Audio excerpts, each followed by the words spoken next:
할렐루야. 하나님께서 우리와 함께 계십니다. 성도님들께 한 가지 여쭤보고 싶습니다. 하나님께서는 그분의 교회를 결코 버리시지 않으십니까? 다시 한번 여쭤보겠습니다. 잘 생각해보고 답하시기 바랍니다. 하나님께서는 그분의 교회를 절대로 버리시지 않으십니까? 마지막으로 한 번 더 묻겠습니다. 제가 지금 뭐하고 있는 것 같습니까? 예수님께서 베드로에게 물어보셨던 것처럼 세 번을 한번 여쭤보는 겁니다. 이번에는 더 마음에 결단하시면서 굳은 마음으로 답하시기 바랍니다. 하나님께서는 그분의 교회를 결단코 버리지 않으십니까? 아멘. 아멘. 그런데요, 우리가 살고 있는 현실과 역사를 보면 우리가 이 믿음에 대해서 우리가 의혹이 생길까요? 생기지 않을까요? 생기지 않을 수가 없습니다. 과연 하나님께서는 그분의 교회를 버리시지 않을까요? 제가 이 이야기를 하기 위해서 세 번을 여쭤본 것입니다. 우리 성도님들께서 흔들리시지 말도록 제가 미리 말씀을 드렸습니다. 다들 성 어거스틴에 대해서 알고 계시는지 모르겠습니다. 아마 모르시는 분도 계실 텐데, 이 성 어거스틴은 저희 교회 초대교회 때부터 약 400년 전 인물인데, 굉장히 교회 역사에 있어서 빼놓을 수 없을 만큼 굉장히 중요한 신학자입니다. 아우구스티누스라고도 하는데요.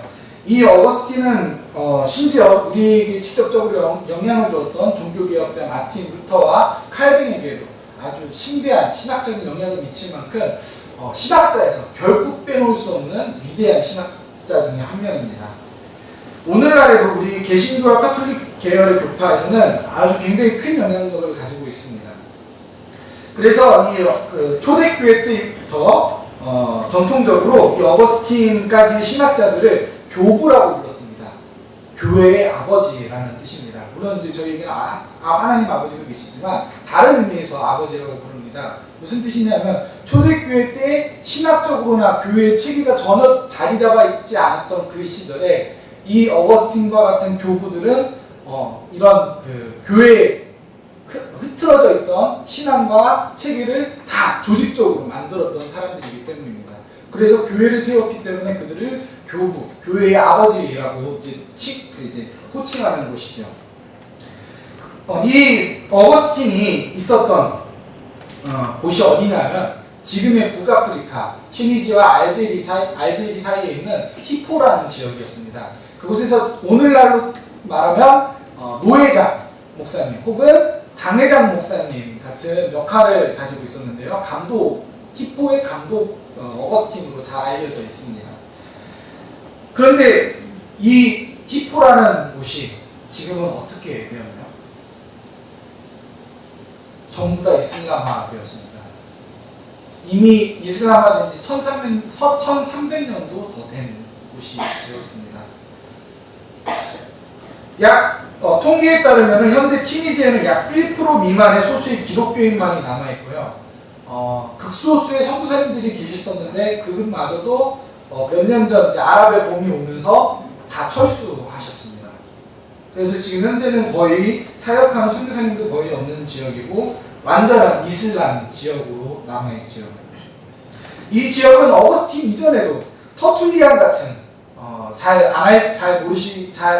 모르시는 분들이 많으시겠지만, 터툴리아누스라는 신학자도 어거스틴 못지않은 굉장히 훌륭한 신학자였습니다. 이런 사람까지도 이 북아프리카 히포라는 지역을 중심으로 해서 이제 등장을 했던 인물이었는데, 안타까운 사실은 우리가 그 역사에서 보고 있는 것처럼, 그리고 우리가 현재 볼 수 있는 것처럼 이 히포라는 지역은 더 이상 기독교 지역이 아닙니다.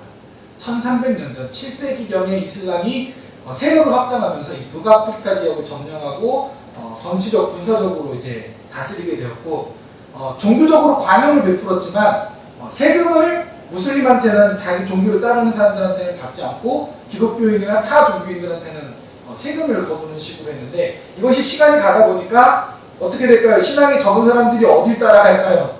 돈을 따라가겠죠. 결국 그런 일들이 반복되면서 교회의 세력이 급격히 줄어들었다라고 합니다.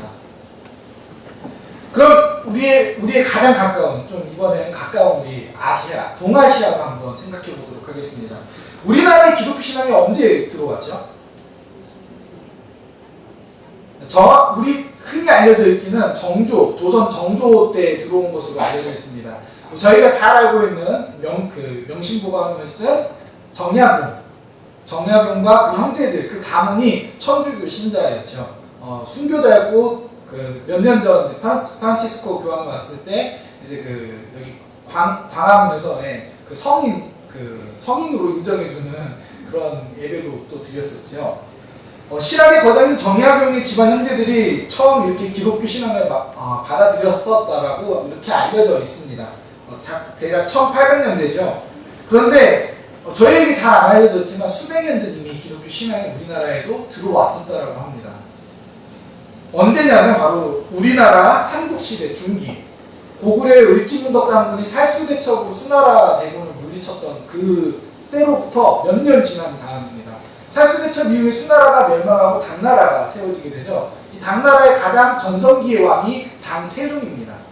이때의 연도가 언제냐면 635년경이었는데 이 당시에 이미 한 200년 정도 전에 로마에서 이단으로 정죄받고 쫓겨났던 네스토리우스라고 하는 조금 억울하게 이단으로 지키긴 했습니다.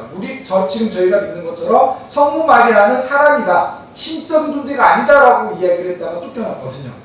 그래서 네스토리우스를 따르던 네스토리우스파라고 하는 네스토리안 기독교인들이 기독교인 선교사들이 당태종이 있던 635년에 장안, 지금의 시안에 도착하게 됩니다. 그렇게 되면서 당태종이 굉장히 기독교에 대한 포용 정책을 펼쳤습니다. 굉장히 기독교 신앙에 굉장히 감동을 많이 받아서 이 당태종이 전국 각지에, 중국 각지에 교회를 세울 수 있을 만큼 후원을 엄청 해줬다고 합니다. 그 후로 당나라가 멸망하기까지 한 60년에서 100년 동안 기독교가 중국에서 엄청나게 번창했기 때문에 심지어는 비석을 세워가지고 이것을 영원토록 알려라라고 기념하게끔 할 만큼 굉장히 부흥을 했었습니다. 그런데 당나라가 망하고 송나라가 들어서면서 불교가 강해지게 됐고, 그렇게 되면서 점차 중국에서 기독교가 잊혀지게 된 것입니다. 당나라가 한참 번성하고 있을 때 우리나라도 통일시대가 되었습니다. 선덕여왕이 있었을 때인데, 그때 몇몇 역사학자들에 따르면은 그때의 경교, 지금 이제 네스토리우스 기독교가 바로 경교라고 불렀는데요. 이 경교가 신라 경주에 들어와서 십자가 문양의 기와장이라든가 이런 것들이 전달되었었다고 이야기를 합니다. 그걸 통해서 추정해 볼 수 있는 것은 굉장히 소수였겠지만은 기독교 신앙이 우리 땅에도 이미 그때 들어왔었다라고 하는 것을 알 수 있었다는 거죠. 그러나 문제는 뭐냐면은 중국에서도 그리고 우리나라에서도 기독교의 명맥이 끊어지고 말았다는 것입니다. 송나라 때 잊혀지게 되었던 경교는 명나라 때 이르러서는 완전히 금지가 되면서 아예 중국에서 사라지게 됩니다. 그 이후로 수백 년 동안 동아시아는 복음의 척박한 땅으로 선교사들이 서유럽에 선교사들이 들어올 때까지 척박한 땅으로, 복음의 척박한 땅으로 남아있게 되었었죠.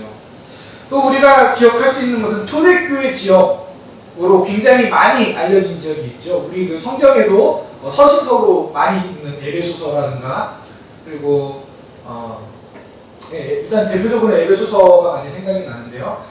보통 빌립보나 고린도 이쪽은 그리스 쪽에 있지만 에베소와 또 그리고 바울의 초기 사역지들은 다 지금 어디에 있죠? 터키에 위치해 있죠.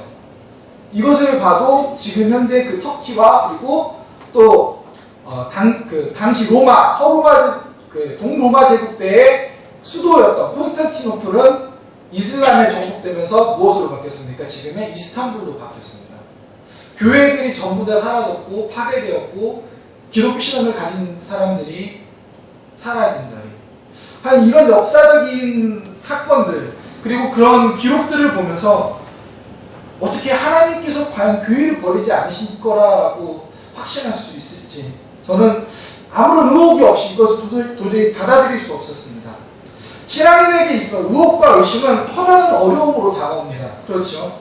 그러나 의혹 없는 믿음은 온실 속의 화초입니다. 반면 의혹을 통해 성장하는 믿음은 튼튼하게 자라는 숲의 나무와 같습니다. 많은 것을 알면 알수록 의혹 없이 믿는다는 것은 어려운 일입니다. 그러나 그만큼 우리의 믿음은 성장하고 더 건강하게 되죠. 오늘 하나님께서 본문 말씀을 통해 우리에게 충격적이고 또 한편 우리를 두렵게 만드는 이야기를 들려주십니다. 그것은 하나님께서 자기 백성조차도 심지어는 심판하실 수 있다는 것입니다. 오늘 본문 말씀인 이사야 2장은 장차 다가올 하나님께서 심판하실 미래에 대해 이야기합니다. 오늘 본문 바로 앞인 2장 1절부터 4절까지의 본문은 이 날을 여호와 하나님께서 다스리실 영광과 그리고 영원토록 항구적인 평화의 날이라고 묘사하고 있습니다. 오늘 본문의 시작인 5절에서 이사야는 이 앞절의 희망적인 미래를 이야기하면서 야곱 족속으로 하여금 여호와의 빛, 곧 하나님을 따라 살자라고 초대합니다. 그러나 6절부터 반전이 생깁니다. 하나님께서 야곱의 족속을 버리셨다는 것입니다. 왜냐하면 이 야곱의 족속, 하나님의 백성으로 부름받은 자들이 하나님의 백성으로서 마땅히 2절부터 4절에서 묘사하고 있는 영광과 평화의 그날에 참여해야 할 야곱 족속이 그들의 본래 정체성대로, 그들의 부르심대로 따라 살아가지 않고 그들 주변에 있는 하나님을 따르지 않는 다른 이방 민족들, 예수 그리스도를 믿지 않는 다른 모든 이방 민족들과 전혀 다르지 않게 똑같이 그들과 같은 모습으로 살고 있었기 때문입니다. 하나님께서 그들과 함께 계시면 의지하는 그분을 따르는 것이 아니라 자신들이 풍족하게 모아두었던 은과 금, 재화를 의지하였고 좋은 무기와 많은 병사들로 스스로를 보호하면서 안전하다고 생각했습니다. 그렇기 때문에 그들은 하나님의 심판을 생각하지도 않았고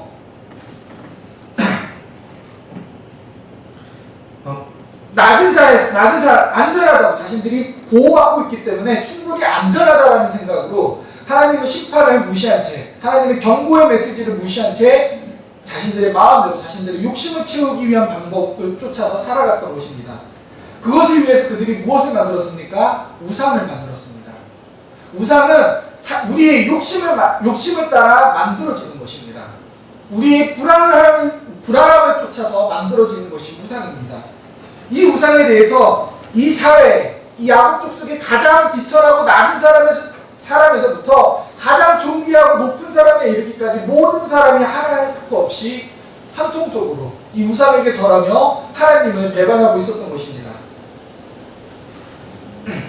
이런 본문의 내용을 볼 때 지금 선지자 이사야가 하나님의 말씀을 전하던 이 당시 유다 왕국은 선지자가 고발하는 죄상들의 결과로 어려움과 공경에 빠져있는 상황이었다는 것을 알 수 있습니다. 이사야는 하나님의 백성들이 이 같은 타락상과 위기 상황에 대해 통화하면서 하나님께 유다 백성을 고발합니다. 9절에서 이렇게 말하고 있죠. 그들을 용서하지 마옵소서. 이 말에서 이사야가 얼마나 자기 민족의 죄악에 대해서 통화하고 있었는지 느껴지지 않습니까? 이처럼 하나님의 백성으로서의 정체성을 떠난 야곱 족속은 하나님의 영광의 날에 참여하지 못할 것입니다. 오히려 10절에서 기록된 대로 그날의 야곱 족속은 오히려 하나님을 피해 숨어야 할 처지가 되었습니다. 그러면서 11절과 12절에서 이사야는 다음과 같이 선언합니다. 함께 읽겠습니다. 11절과 12절 말씀입니다. 그날에 능히 높은 자가 낮아지며 교만한 자가 굴복되고 여호와께서 홀로 높임을 받으시리라. 대저 만군의 여호와의 날이 모든 교만한 자와 거만한 자와 자고한 자에게 임하리니 그들이 낮아지리라. 17절도 함께 읽겠습니다. 그날에 자고한 자는 굴복되며 교만한 자는 낮아지고 여호와께서 홀로 높임을 받으실 것이요. 이사야는 범죄한 하나님의 백성들이 참여하지 못할 심판의 날을 거듭 말하면서 이 세 구절에서 공통적으로 사람의 교만한 것이 모두 낮아지게 되고 오직 하나님만 높임을 받으시게 되리라고 선언합니다. 그리고 이어지는 18절부터 22절의 말씀에서 이사야는 이처럼 하나님만이 높임을 받으시며 자신의 영광을 나타내실 그날이 이르러서야 백성들이 헛된 우상들을 버리고 떨림 속에서 그날을 맞이하게 될 것이라고 말합니다. 하나님께서는 오늘 본문 말씀을 통하여 우리가 장차 다가올 이 새 날을 본문 속 야곱 족속처럼 맞이하지 않게 되기를 원하십니다. 우리는 새 날을 맞이할 준비를 해야 합니다. 새날이 오기 전에 겨울이 올 것이기 때문이지요. 마치 아침이 오기 전 밤이 오는 것처럼 말입니다. 성도님들께서 생각하시기에 오늘날 우리 이 대한민국이 놓인 시대가 사계절로 표현한다면 사계절 중 어디쯤에 해당된다고 생각하십니까? 가을, 여름. 여름 좋죠. 네, 지금 여름이니까요. 네. 예수님께서 당대 지식인들인 바리새인들을 가리켜 외식하는 자들이라고 꼬집으시면서 이렇게 말씀하십니다. 외식하는 자여, 너희가 천지의 기상은 분간할 줄 알면서 어찌 이 시대는 분간할 줄 모르느냐. 그리고 바로 그분에 따르는 우리에게 말씀하십니다. 무화과 나무의 비유를 배우라. 그 가지가 연하여지고 잎사귀를 내면 여름이 가까운 줄 아니, 이와 같이 이런 일 일어나는 것을 보거든 인자가 가까이 이른 줄 알라. 그러므로 주의하라, 깨어있으라. 그때가 언제인지 알지 못함이라. 예수님께서는 그분을 따르는 그분의 자녀된 우리에게 주님의 날, 곧 심판의 날이 이르는 것을 주의하고 깨어서 지켜보며 준비하라고 말씀하십니다. 이것은 잠을 자지 말라는 게 아니라 말 그대로 깨어서 잘 살펴보라는 것입니다. 세상이 돌아가는 것을 잘 보라는 것입니다. 그렇게 20세기의 가장 위대한 신학자중 한 명인 칼 마르트는 우리가 참된 기독교 신앙에는 두 가지를 양손에 들고 있어야 된다고 말을 했습니다. 한 손에는 성경을, 한 손에는 신문을. 그래서 우리가 정말 이 사회가 돌아가는 모습들을 보면서 정말 이 시대에 대해서 하나님께서 심판하실 때가 언제인지 우리가 깨어서 지켜보아야 합니다. 물론 우리가 바라보아야 할 심판은 저 마지막 날이기도 하지만 하나님께서 우리가 역사 속에서 볼 수 있듯이, 성경에서 볼 수 있듯이 하나님의 심판은 저 때에만 이루어진 것이 아니라 매 시대마다 하나님께서 사람의 그 죄악에 대해서 심판하시는 것을 우리는 볼 수 있기 때문입니다. 이렇게 우리 민족은 6, 70년대 봄철 농번기를 보내었다고 저는 보고 있습니다. 봄철 농번기와 보릿고개를 지나서 8, 90년대 그 수고롭게 뿌렸던 땀의 열매인 여름과 가을의 번영을 누렸습니다. 그러나 IMF를 정점으로 우리나라의 모든 것들이 총체적으로 문제를 일으키며 무너지고 있다는 것을 우리는 지금 이 시대에서 경험하고 있죠. 이미 시대는 우리가 겨울을 코앞에 두고 있다고 말해주고 있습니다. 어떤 정치인들은 이미 겨울에 차가운 바람이 예감하고 통화례하면서 국회에서 부르짖기도 하죠. 바야흐로 준비되어 있지 않다면 국가의 종망이 달라질 잔인한 겨울의 그림자가 점점 다가오고 있습니다. 현재 우리 민족의 모습은 본문이 저술된 시기에 남유다와 북이스라엘의 모습과 똑같습니다. 정세적으로 굉장히 닮은 모습입니다. 이스라엘이 아수르와 애굽, 바벨론과 애굽 두 강대국들 사이에 지리적으로 위치해 있었는데요. 외교적 관계에 있어서도 두 강대국 사이에서 어느 나라 편에 설 건지 항상 이사야 때부터 예레미야에 이르기까지 항상 문제가 됐습니다. 두 나라 중에 어느 나라 편에 쓸 거냐. 애굽 편에 쓰면 아수르가 난리를 칠 거고 아수르 편에 들면은 애굽이 난리를 칠 건데 그럼 우리 어떻게 해야 되느냐. 지금 우리의 민족을 지금 우리의 정세가 얼마나 똑같으냐면 우리 민족도 지금 남쪽으로는 에돔, 그 이스라엘 때의 에돔 같은 정말 자기만 알고 어떻게 보면 우리랑 친척처럼 가깝다라고도 할 수 있는 민족인 일본이 있는데 일본도 굉장히 우리를 착취하고 에돔이 이스라엘 민족을 착취했던 것처럼 그런 식이지 않습니까? 또 북쪽으로는 그 당시 북이스라엘이랑 완전히 똑같이 닮은 우상 숭배하고 또 하나님을 배반하고 떠나는 북한이 있고 서쪽으로는 신흥제국 아수르와 비교할 수 있는 중국이 있고 동쪽으로는 오래된 우방 애국 같은 미국이 있지 않습니까? 그 사이에서 우리가 굉장히 힘겨워하고 있는 상황이죠. 이런 상황이지만 정작 우리 민족은 어떻습니까? 위기가 다가오고 있고 선택의 순간은 가까이 오는데 전쟁은 없으리라는 생각으로 하나님을 경외하지도 않고 두려워하지도 않고 그분의 심판날이 다가오고 있음을 모르고 이 좁디 좁은 땅에서 조금이라도 자신의 탐욕을 이루기 위해서, 탐심을 이루기 위해서 약하고 가난한 이들을 짓밟으며 허영으로 자신을 치장하고 거짓으로 서로를 속이며 서로에 대한 분노와 투쟁으로 가득하지 않습니까? 본문 이사야 말씀보다 조금 앞선 시대에 북이스라엘의 영광이 영원할 것만 같았던, 우리나라의 7, 80년대와 같았던 그 시대에 여로보암 2세의 황금기에 한 선지자가 있었습니다. 그는 북이스라엘의 사람들의 죄악을 고발하며 곧 있을 하나님의 심판을 이야기합니다. 그의 이름은 아모스입니다. 그는 아모스 5장 7절에서 당시 북이스라엘의 행위를 이와 같이 묘사합니다. 정의를 쓴 쑥으로 바꾸며 공의를 땅에 던지는 자들아. 이것은 이 말은 무슨 뜻이냐면, 정의롭게 사는 것이 쓴맛이 나는 쑥처럼, 여기 어느 분도 쓴맛이 나는 쑥을 좋아하실 분 계신가? 나이 많으신 성도님들께서 혹시 좋아하실 수도 있을 것 같은데, 누구도 쓴 걸 좋아하지 않습니다. 가급적이면 쓰면 쓸수록 피하고 싶어 하죠. 정의를 이런 것처럼 만들었다는 것입니다. 다 기피하고 싶은 거, 다 버리고, 다 가능하면은 나는 하고 싶지 않은 거, 나는 좀 빼줘 라고 하고 싶은 그런 것으로 만들어 버렸다는 것이죠. 우리 사회도 정직하게 살면 손해본다고 생각하지 않습니까? 정의롭게 살면 배반자로 낙인 찍혀서 고독해질 뿐만 아니라 비참해지고 절망하게 될 뿐임을 수없이 우리가 많은 뉴스를 통해서 보고 있지 않습니까? 아모스는 5장 10절부터 13절에서 계속해서 구체적으로 이스라엘의 죄상을 고발합니다.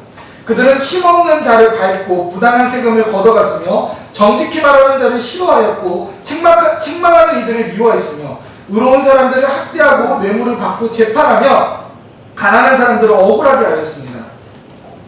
13절에서는 결론적으로 아모스가 이렇게 말합니다. 그렇기에 이런 때에 지혜자가 잠잠하니 이는 악한 때이니라. 이런 시대에 그 어느 누가 정의와 정직의 가치를 따라 예수 그리스도를 따라 살아가겠습니까? 정의와 정직을 버린 이들이 어찌 진리이시며 우리에게서 정의와 공의를 찾으시는 하나님을 따를 수 있을까요? 오늘 본문 말씀 9절에 천한 자도 그리고 귀한 자도 절하며 굴복한다는 말처럼 이 시대의 우상, 황금주의에 맞는 앞에 모든 사람들이 적당히 타협하며 살아가고 있지 않습니까? 이제 가진 자들의 입에서 신분제를 만들면 좋겠다라는 말까지 나올 정도입니다. 그 정도로 부익부와 빈익비는 갈수록 심해지고 대물림되고 있는 상황입니다.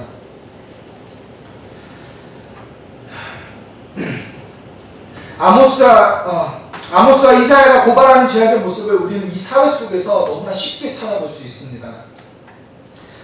아모스와 이사야의 말씀을 읽을 때 우리 민족이 떠오르지 않을 수가 없습니다. 그런 것들이 너무나도 쉬운 일이 되어버렸습니다. 전문적인 신학 지식도 필요 없습니다. 말씀 읽기만 해도 이게 우리 민족에 관한 이야기구나라는 생각이 떠오릅니다. 그렇게 오늘 하나님께서는 우리에게 복음을 들려주십니다. 그것은 다가올 겨울을 견디고 끝까지 예수 그리스도를 향한 사랑을 버리지 않은 이들이 새 날을 맞이하게 될 것이라는 것입니다. 그 새 날은 영광의 날입니다. 새로운 시작의 때입니다.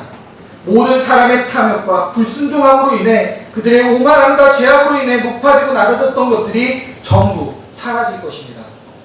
자신들 위에 하나님께서 계신 줄 모르고 끝없이 높아지려 했던 그런 자들을 끌어내리사 그들의 탐욕에 삼켜지게 하실 것이며 그들로 인해 짓밟히고 억눌려서 지옥 같은 비참한 삶을 살고 있던 이들은 구원을 받게 될 것입니다. 이에 대해 오늘 본문 12절 말씀은 이렇게 말합니다. 대저 만군의 여호와의 날이 모든 교만한 자와 거만한 자와 자고한 자에게 임하리니 그들이 낮아지리라. 겨울은 다가오고 있습니다. 그러나 겨울은 혹독할지라도 한국 교회에게나 우리 민족에게나 유익이 될 것입니다. 로마서에 기록된 바와 같이 환난은 인내를, 인내는 연단은 소망을 이루기 때문입니다. 우리는 시대의 겨울을 지나며 여호와의 날을 준비하게 될 것입니다. 그날에 우리가 본문의 야곱 족속과 같이 영광 가운데 오실 하나님의 나라를 맞이하기 위하여 무엇을 준비해야 할까요? 먼저 우리는 다가올 겨울의 때를 준비하기 위해 이 어려운 때에 돈도 아니요, 나의 능력도 아니요, 힘 있는 사람을 아는 인맥도 아닌 오직 예수 그리스도께서 우리의 유일한 소망이 되실 수밖에 없다는 것을 기억해야 합니다. 예수님 이외에 우리의 소망은 없습니다. 사람의 돈이 얼마나 어마어마한가요? 돈이 돈을 번다라고 하는 그런 시대지만 그러나 있다가도 없는 것이 돈입니다. 나의 능력은 어떻습니까? 나라고 하는 한 사람의 무력함이라는 것은 우리가 나이를 먹으면 먹을수록 우리가 사회 생활을 하면 해볼수록 더 뼈저리게 경험하게 되는 것이 아닙니까? 힘 있는 사람도 그렇죠. 이런 속담이 있죠. 정승집 개가 죽으면 손님이 많지만 정승이 죽으면 손님이 없다. 이 얼마나 헛된 것입니까? 그렇기에 오늘 본문의 결론이라 할 수 있는 22절을 통해 하나님께서는 우리에게 이같이 말씀하십니다. 너희는 인생을 의지하지 말라. 그의 호흡은 코에 있나니 새말가치가 어디 있느냐. 다시 말하면 새말가치도 없다는 겁니다.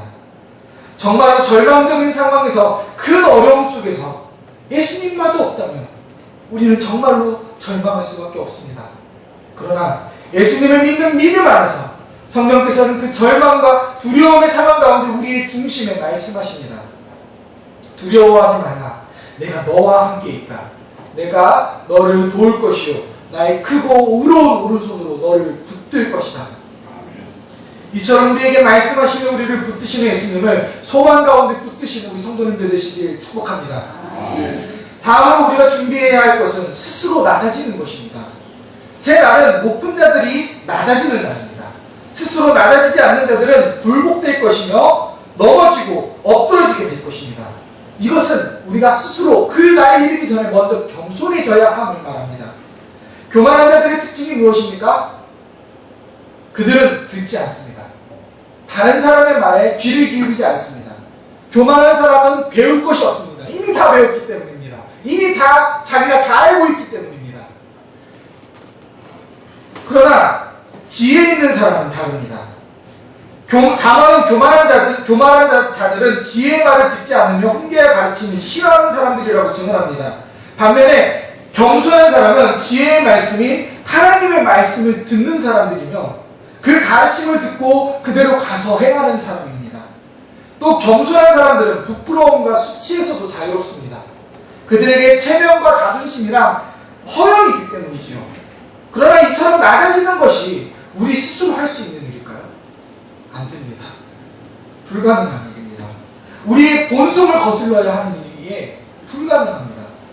그렇기 때문에 우리는 이 일을 위해서 성령의 도우심을 간구해야 합니다. 우리가 어쩔 수 없는 죄인이라고 하는 것, 우리가 시도 때도 없이 나의 자존심이 살아나고 나의 교만함이 일어난다라고 하는 것을 기억하면서 그것이 나의 죄인으로서의 본질이라는 것을 기억하면서 날마다 바울이 고백한 것처럼 날마다 죽어야 합니다. 날마다 주님 저를 불쌍히 여겨 주시옵소서. 퀴리에 엘레이손 나를 불쌍히 여겨 주시옵소서. 주님 앞에 나에게 무력함을 고백하면서 저로서는 낮아질 수 없사오니 주님 저의 마음 가운데 겸손한 마음을 주시옵소서. 저의 마음을 다스려 주시옵소서. 저의 높아진 마음을 낮추어 주시옵소서. 우리가 항상 하나님 앞에 그와 같이 기도함으로 날마다 겸손해지는 자세로 살아가야 합니다. 아멘. 이와 같이 우리가 주님의 빛 안에서 살며 새날을 준비하게 되길 원합니다. 본문 속 야곱 족속처럼 주님의 날에 하나님을 피하는 야곱 족속이 되는 것이 아니라 이처럼 고백하게 되길 소망합니다. 마라나타 주 예수여 오시옵소서. 기도하겠습니다.